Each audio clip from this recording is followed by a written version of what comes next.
Your Excellency, Charles Savrin, President of the Commonwealth of Dominica, and Mrs. Savrin, our outgoing Chairman of the Monetary Council, the Honorable Gaston Brown, Prime Minister of Antigua and Barbuda, our incoming Chairman, Honorable Roosevelt Skerrit, Prime Minister of the Commonwealth of Dominica,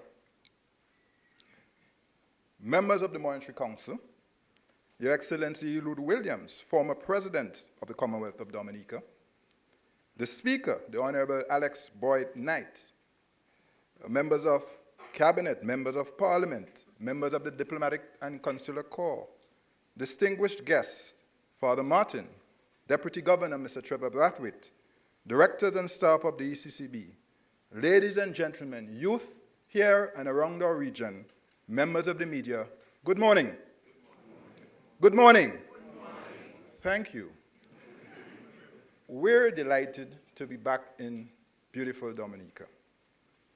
It is my distinct pleasure to welcome you to the handing over ceremony to mark the change in chairmanship of the Monetary Council from the Honorable Gaston A. Brown, Prime Minister and Minister of Finance of Antigua and Barbuda, to the Honorable Roosevelt Skerrit, Prime Minister and Minister of Finance for Dominica. Article 7.2 of the ECCB agreement states that the Council shall meet not less than twice each year to receive from the Governor the bank's report on monetary and credit conditions and to provide directives and guidelines on matters of monetary and credit policy to the bank, and for such other purposes as are prescribed under the ECCB agreement. Today, the Monetary Council will convene for its 88th meeting and the second meeting for 2017. 2 weeks ago, the ECCU celebrated 41 years of exchange rate stability. That is our currency pegged to the US, 1 to 2.7. 41 years. This is a remarkable feat and a durable testimony to the resilience of our monetary union, and it is something that we should celebrate.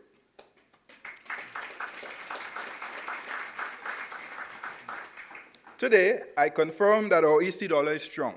As of last Friday, July 14, the backing of our currency was 97.6%. I think most of you know the law requires us to be at 60. Your currency, our currency, is strong. In respect of financial stability, our financial system has strengthened with improvements in capital adequacy and profitability. However, several risks remain, including the threat of loss of corresponding banking relations and the declining but still too high level of non-performing loans, now averaging 11% in the ECCU. A proactive approach to consolidation and amalgamation of national banks is necessary and would help to achieve our goal of a strong, diversified, and resilient financial system. In respect of fiscal and debt sustainability, significant challenges persist. I think we all know that. However, our currency has recorded a decline in our debt-to-GDP ratio from 75% at the end of 2015 to 72.5% at the end of 2016.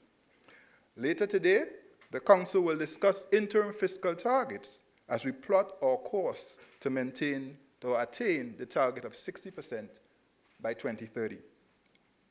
We continue to encourage our governments to enact fiscal responsibility legislation that will embed resilience and flexibility in our fiscal framework. Ultimately, such a framework will lower growth volatility. And that's important. Distinguished guests, the Monetary Council convenes at a time when the global economy is exhibiting some signs of recovery, and there is indeed a modest pickup in growth. However, this recovery is accompanied by considerable uncertainty, including US policy on issues such as healthcare reform, tax cuts, and infrastructure spending, and the outcome of Brexit negotiations, which are now underway. We in the ECCU are a very interested party in these policy outcomes, not simply from a global economic perspective, but precisely because the US and the UK are our major trading partners and host our region's largest diasporic communities. Almost a decade later, the global economy is yet to deliver the levels of growth recorded prior to the global financial crisis.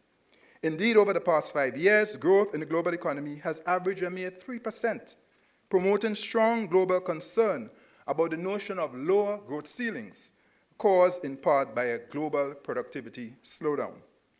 For example, the growth ceiling in the United States in the 1990s was around 4 to 4.5%. Today, that ceiling appears to have fallen to about 2.5 to 3%. Indeed, the US has not achieved an annual rate of economic growth of more than 3% in each of the past 11 years, the longest such stretch of sluggish growth in US history. Here in the ECCU, after a difficult decade, during which growth averaged about 0.8%, things are looking up somewhat. Last year, the ECCU recorded a growth of 2.6%. This year and also next year, we project growth of 3%. When juxtaposed with its major trading partners, the ECCU can be said to be holding its own on a pitch offering variable turn and bounce, and with the ball keeping relatively low. I invite us to cogitate on two questions. What will it take for us to attain and sustain a growth rate of 5% per annum in the ECCU? What will it take? And secondly, what will it take to generate 60,000 jobs over the next 8 years?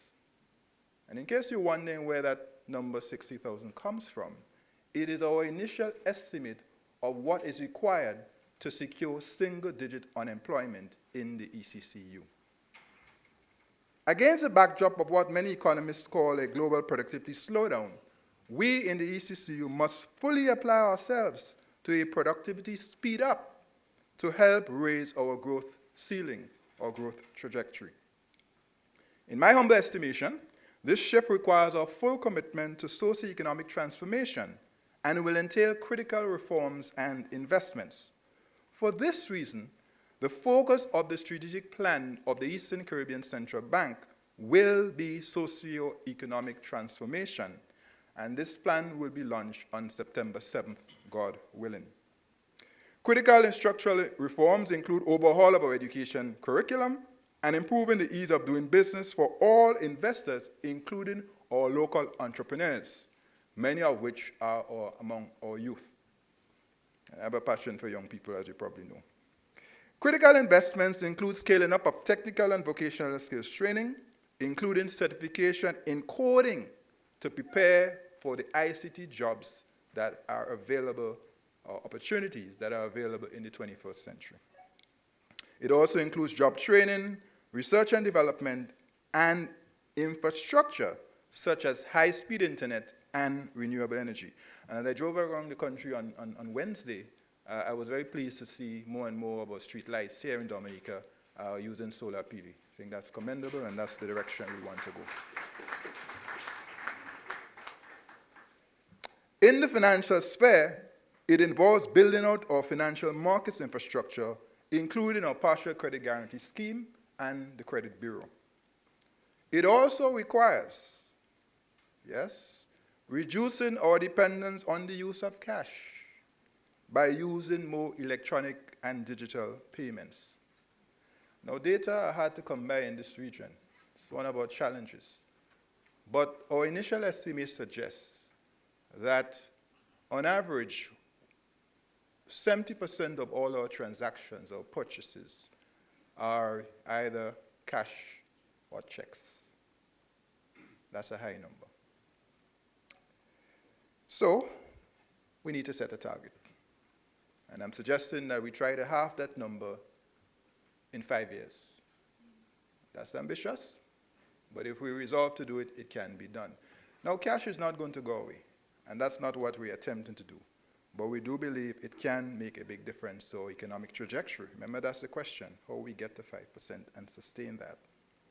In addition to the prospect this shift offers for helping the productivity speed up, I believe this shift is part of the solution to addressing rising bank fees and charges, a concern repeatedly expressed by our citizens, customers in the ECCU.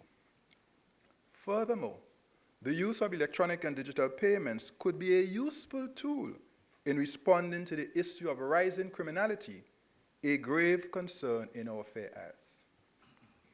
The fact that most of our citizens already possess at least one smartphone means this shift is feasible, but internet connectivity and speed must improve. In conclusion, I reaffirm the commitment of the entire management and staff of the ECCB to deliver exceptional service for the good of the people of the ECCU. I want you to know it is a privilege, it's an honor, it's a calling to serve you, and we take it very seriously. And I want to salute the men and women at the Central Bank who are here with us this morning. Give them a round of applause, please.